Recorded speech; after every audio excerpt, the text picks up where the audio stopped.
의사 진행 발언을 잠깐 하고 예. 시작하도록 예. 하겠습니다. 네, 개헌법에 의하면 국회가 계엄 해제 결의를 하면은 지체 없이 해제하도록 돼 있습니다.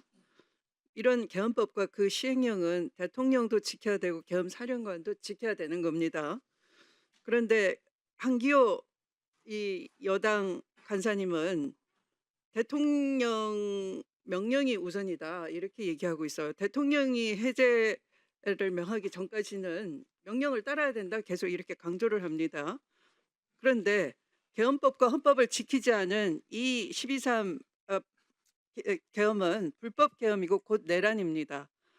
불법 명령을 따라야 한다. 라는 것은 내란을 벌하지 아니하고 오히려 부추고 있는 것입니다. 그래서 이 오늘 이 나오신 증인들은 대체로 우리 군의 허리를 지키고 있는 분입니다. 그래서 이 여당 간사나 여당 국회의원들의 말에 오염되면 절대 안 되는 것이죠. 그래서 위원장님 시간 주세요. 이 3분 주세요.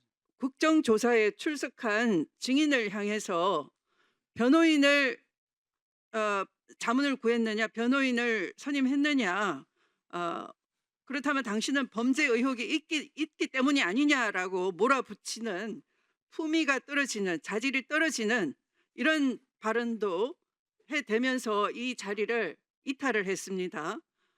근데 그 이탈을 아까 한기호 위원장이 선동을 하시더라고요.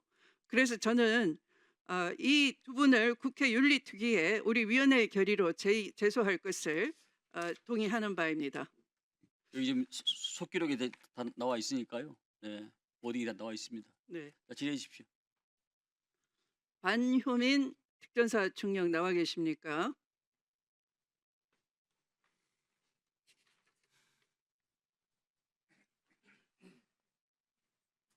한간사. 그거 다 기록해 놓으세요. 네. 한간사 보다가. 1공수 이 특전 대대장이십니까? 연변득이지? 예, 당시 2대 대장이었습니다. 네. 질의하겠습니다. 반효민 중령은 직속 상관이 이상현 1공수 여단장이죠? 예, 맞습니다. 네. 내란 당시 이상현 여단장에게 수차례 지침을 받았습니까? 네, 그렇습니다. 녹음이 돼 있습니까? 네, 대부분 녹음이 되어 있습니다. 네. 이상현 여단장으로부터 12.3 내란 당시에 의원을 끌어내라라는 지시를 받은 적 있습니까? 당시에 일단 저는 군인으로서 인원이라는 표현을 많이 씁니다. 사람에 대해서 인원이라는 표현을 네, 많이 쓰고. 어쨌든 네, 이따가 물어보겠습니다. 최초의 이상현 여단장이 12월 4일 00시 20분경에 전화를 해서 의원회관으로 가서 끄집어내라라고 지시를 했죠. 예, 의원 회관으로 이동해라라고 했습니다. 네, 10분 뒤에는 또 의원회관 말고 의사당으로 가라. 담을 넘어라 이렇게 지시했습니까? 맞습니다. 네. 이렇게 의원 또는 인원 이렇게 달리 표현이 바뀌는 것은 왜 그렇습니까? 최초에는 인원이라고 표현했고, 네. 제가 사실 저는 인원이라고만 계속 들었지만 네. 나중에 통화 내용 들었을 때 의원이라고 표현한 게 맞다고 네네. 답변했습니다. 이상현 여단장 이 00시 40분경에도 반종영에게 재차 전화를 해서 본관으로 가서 애들이 지금 의결하는 모양이야. 문짝을 부쉈으라도 의원들을 끄집어내. 그러니까 의원을 애라고도 표현한 바가 있고요. 이때는 또 의원이라고 제대로 얘기했나요? 이 표현이 다양합니다. 그 상황에서는 그렇게 지시한 바 있죠. 네, 그렇습니다. 네. 00시 49분경에 또 전화를 해서 국회 앞쪽은 사람들이 많으니 뒤로 가서라도 넘어가라. 가서 문짝 부쉈으라도 의원들 끄집어내 이렇게 지시했습니까? 네. 네. 이후에 철수 지시를 받았고 새벽 4시경에 부대로 복귀했습니까? 예, 4시경에 부대 복귀했습니다. 네. 지금 그 당시부터 지금까지 쭉 우리 반종영이나 부대원들은 심리 상태가 어떻습니까? 저희가 군 생활을 하면서 저 같은 장교 같은 경우는 저는 20년 동안 이사를 강원도, 충청도, 경상도, 경기도, 지금 현재는 서울에 근무하고 있지만 한 10번 이상 이사를 했습니다. 저희가 좀 계엄에 대해서 잘 몰랐다고 무식한 군인이라고 생각하실 수 있습니다.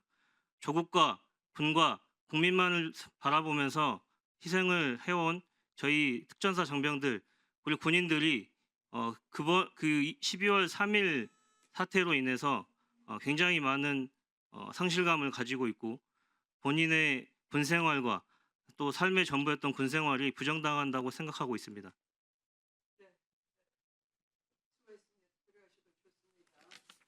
우리는 이 반중형의 말처럼 여러분들은 무식하다고 생각하지 않습니다.